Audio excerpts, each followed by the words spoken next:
คณะดอกกระล่อมจากลำปางมาฟ้อนถวายเป็นพุทธบูชาการหล่อเทียนประจำปี 2568นาทีวัดแม่ห้องไคร้ในขณะนี้คณะบ้านลุกแม่ท่านตะปูนด้วยตะปูนถึงวันที่100 บาทคุณมาสักตัวนี่คณะบ้านลุกนี่เนาะก็มีพ่อเสนแม่สว่างแม่ไรครับพี่ชายแม่สว่างลูกแก้วแม่หลอดบัตรตี้แม่หลอดวันดีแม่สีนอนแม่ผิวแม่แสงแม่นายคำจอมเอ้ยแม่อู้เลือนปูนเลือนแก้วแม่ชุมวันบ้านแบงอาชีวพัฒน์ปีก่อนได้นางเพชรคนอาสาตู้นายอินตาทองสว่างมีบอกเล่าคนอาสาตู้นางสมพรตามาบ้านดงป่าซาวตำบลดอกขุนหวานตำบลตองจังหวัดเชียงใหม่คนอาสาตู้กำลังศรัทธาบ้านท่าช้างหนองล่องอำเภอเวียงร่องจังหวัดลำพูนรุ่นกันที่2นำโดยนางลำดวนบุญโลดร่วมขบวน270 บาทคนอาสาตู้แม่จัดตองด้วยสะโพกพร้อมครอบครัวเป็นกับเป้าคนอาสาตู้ทองเพชรอุทยานคนอาสาตู้นาเสื้อพรนาทักนางสาวอรพันธ์กำลังใจร่วมกัน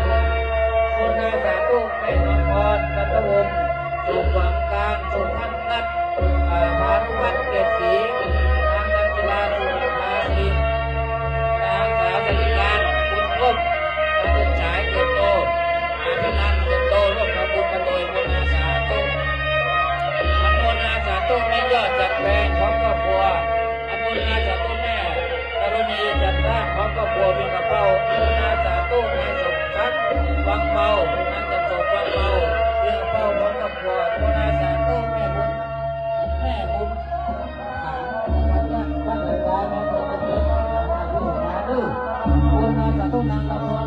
ลุงจันทร์บ้านสันทรายแห่งเมืองกรุงเทพ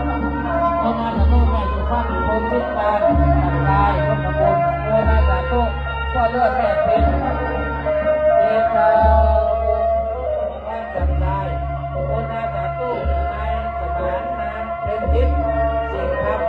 บ้านสันทรายคนนายสาธุนางละมุนเด็กคุณป้าครอบครัวบ้านสันทรายอนุโมทนาผู้รักเสพการจัดการในเดือนสิบเอ็ดเพิ่มย้อนแม่เอาไปรอแม่เอาไปรอพูดเลยลงกระทะเลยเป็นที่เพิ่มอีกผู้หลังตีถาม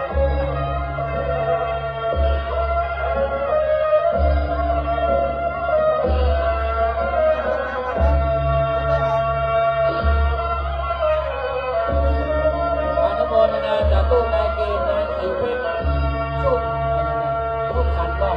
แต่จบใต้เนาะไม่จบเลยเก็บคนนายสาธุแม่อุบายาพิราชเป็นกระเป๋าคนนายสาธุ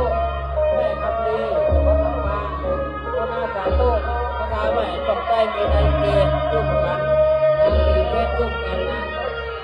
ปัญญาชุบกันนะคนชุบกันนะภาษาดิบยาประยุทธ์ดองนายบ๊อบประยุทธ์ดองรวมกันหมดเลยคนนายสาธุคนนายสุวรรณนายสุวรรณตาเดือดสะอาดปลาเดือดตั้งเดือดเป้าคนนายสาธุแม่แสงวันจันทร์ตั้งเอาเดือดเป้า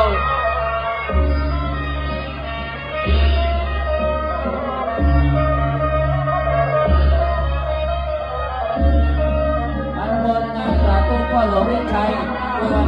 ผู้อีบ้านมือหนึ่งเล็กก็ขึ้นหวังอนุโมทนาสาธุเลิศขอท่านวิชัยเสรีผู้ที่แม่เบิร์น ตู้แม่ โคนนายสาธุแม่แสงหน้าปัญญา จกเข็มละจกเข็มละของครอบครัวโคนนายสาธุแม่แสงวันจันทร์เดียวเข้า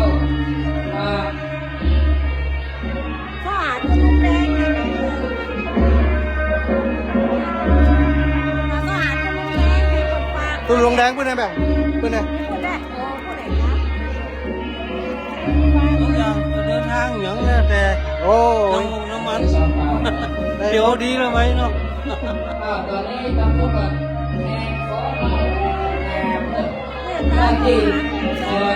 แจ้งหนึ่งครับว่าท่านอยู่ไหนสาระ เกิดสู้กันเอาข้างนอก จ้า ใส่ดัง